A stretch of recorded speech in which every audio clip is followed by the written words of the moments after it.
Welcome back to another episode of Julie Laughton Podcast. Today we're going to talk about planning your dream home from blueprint and taking it all the way to reality. If you just happen to be having a remodel going on right now in your home, if it's going good, if it's going bad, you might want to check out my 7 simple steps, which really explains and clarifies how the whole process is supposed to work. And that's on my website, free and available for downloading. Anyway, today we're going to talk about planning your dream home at the very beginning, from conception to completion. Welcome to the Julie Laughton Living Podcast, the place to get advice, tips, and tricks to building the life and luxury home of your dreams with 30-year business owner, designer, and builder, Julie Laughton. It all starts with a good plan. This is Julie Laughton Living. The first step of starting your home construction remodeling projects is, of course, pick your team. And that's a whole nother video and a whole nother podcast. But once you have your team, the very first step is the architect or your designer is going to take what's in your head and get it on paper. And this is a process where they interview you and listen to you and your ideas, because it's about what you want, top down, to what you get at the bottom or the completion of the project. And it's a wonderful process when you work with professionals, architects and designers. It's amazing how they manage to pull it out of your head and get it on paper. And then, of course, some people have a hard time seeing 2D drawings. So the most important thing is to get yourself 3D renderings done so you can see it like a movie, or like you're walking through the finished house, so everything's shown. And my golden rule is make sure you pick all your materials and make all your decisions before construction starts. Don't let yourself get talked into starting your project without having all that done and construction starting.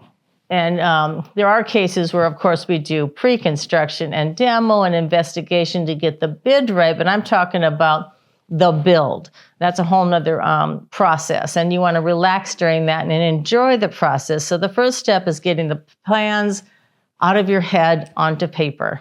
Okay, so the biggest thing about getting the plans done is to kind of mention and go over all the budget options, because when you're developing the plans, the clients want this, the clients want that, and our job, well, since I'm a contractor too, and then I work with the engineers, is to let them know, hey, if you add that room, it's going to add this. If you had that, it's going to add this. And then I've had clients, some of them, they want to add a bunch of stuff, like 50 things.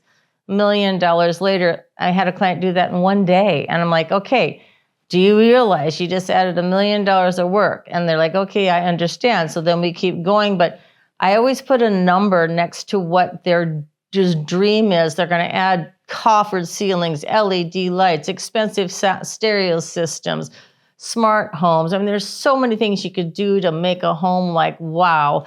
And, there's a basic and then there's a wow. So all homes should have a budget established in the beginning. And then the client's free to make changes and increase their budget and do whatever they want, but it's always nice to mention it every time the plans change, and that's what I do on every project with every single client. Okay, so the next thing is how to avoid costly mistakes. I have clients that don't want to pay attention in the beginning, or maybe the clients are traveling or they live in separate states and everybody's busy, and so the husband and wife or the couple is not on the same page and they're just busy. So what happens is they start changing their mind after construction, or they finally pay attention after work starts and they promise not to do it. So again, you got to go through that same process with them. Okay, you want that? Great. We're going to have a change order. It's going to add this amount of money. So you always tell them how much it costs before they decide. And some clients, they don't care and they go on and on and on. I have several clients with 50 to 100 change orders. I never seem to escape that. But it's just human nature, because once they see us in action and we open the walls up, it's like, oh, I didn't know we could do that. I mean, it's just a lot of people, it depends on the client. But the point is, I always try to discourage that. And the only way to do it is to be clear and define exactly what it's going to take and what it's going to cost and what that's going to add to the timeline at the end of the project. And that helps them decide. But, it's their choice in the end. But I noticed that even if I try to help people pay attention, some people are just too darn busy, and it just happens. But we all survive at the end, and the goal is to always give the heads up and be very clear along the way, and then everybody's happy at the end. Another thing about me is I like to do things 5-star, which means quality. Now, that doesn't mean I'm overpriced or expensive. I just like to do quality. I can't do cheap. You can't force me. I mean, you can. I need to do quality. I handpick my lumber for framing. I have a certain quality of cabinets, no melamine, no formica, no garbage materials, and no imports. I want it made in America, and I want it quality and somebody that can stand behind it forever, or the life of your home, of course.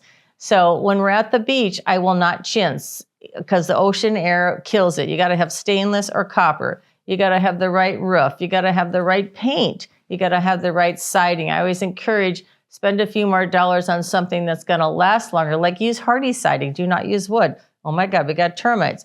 So there's a whole thing about what materials to use, and that sets the price. So it's more expensive to build at the beach along the coast, but it lasts forever if you maintain it properly. But the better products take more abuse, but you still have to do your lifetime maintenance, monthly, annually, biannually maintenance, and that's another podcast. So the biggest thing with clients is, they're lost. You own a home, but you're not an architect, you're not a designer, you're not a contractor. You own a car, you're not a mechanic. You have a baby, you're not a doctor. So we're here to guide the client through the process. It's a top-down client, clients, all about the client, what the client wants, and then we drive the process professionally and get them involved so they're comfortable and understand every step of the way. Because the biggest thing with me, especially, is I over-communicate, and I'm very blunt because they got to hear it, and you got to just, you got to tell them. No leading them down a rabbit hole. You got to tell them everything up front, and I'm very good at that. And I think my superpower is listening, because the client, every one of my clients says, I don't know how you did it, but I got exactly what I want, and it's so fabulous. So they don't know how we did it, but it does take listening, and I have the luxury of being able to do the plans, the architecture, the interior design, run my 7 engineers, and run the construction company, and deal with the city all as one person. So there's no dealing with 11 people and everything getting lost in translation, and the plan's got to be spot on, because people have to build up what's approved plans, approved materials. So the bottom line is the best collaboration I had was, of course, Tony Baxter from Disney, because he is an Imagineer. So he would draw sketches and build us models. And we did, as he said, better work than Disney, because he had us do some complicated stuff. And we just finished another thing for him. We're doing garage doors. You'll see that next on the Instagram.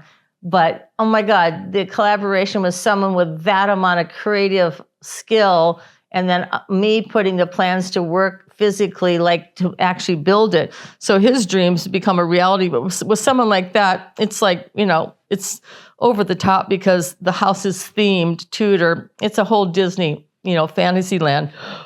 And we did, everything from custom fountains to the Mary Poppins backyard. I mean, it's over the top. So that's the most enjoyable one, because of the outcome is stellar. And but all clients have that process, because it's a beautiful process going through it, because we are really making a client's dreams come true. And that's it. So another thing we do is when you go do a home design, I ask the client, are you going to live here? Are you going to die here? What are we doing? Is it a vacation home? Where are you at in your life? You're going to have more kids? Are you expecting grandkids? And that hard question, are you going to die here? We need to plan ahead for showers and grab bars and aging in place. Do we need an elevator? But all that's discussed. That's part of the interview process in the beginning, by the way, because every home's unique. Every person's lifestyle is unique. And it does matter how long you're going to live there, stay there, and if the grandkids are on the way. Are we going to do more bathtubs or just one bathtub? There's a whole slew of things to consider for depending on how you live, how you entertain, and if you're aging in place in the home. So overall, planning your blueprints from conception to reality, which is the final build, and then living in your dream home, is a wonderful process. And for more information, check out my 7 simple steps on my website, because I explain it all right there. And I'll see you on the next one. And thank you for joining me. And if you've noticed, I'm kicking it up for 2025. I've change locations in my home. And I can't wait to see you on the next one. Thank you for joining us for this episode of Julie Laughton Living. For more information or to connect with Julie one-on-one, visit julielaughtonliving.com. And don't forget, it all starts with a good plan.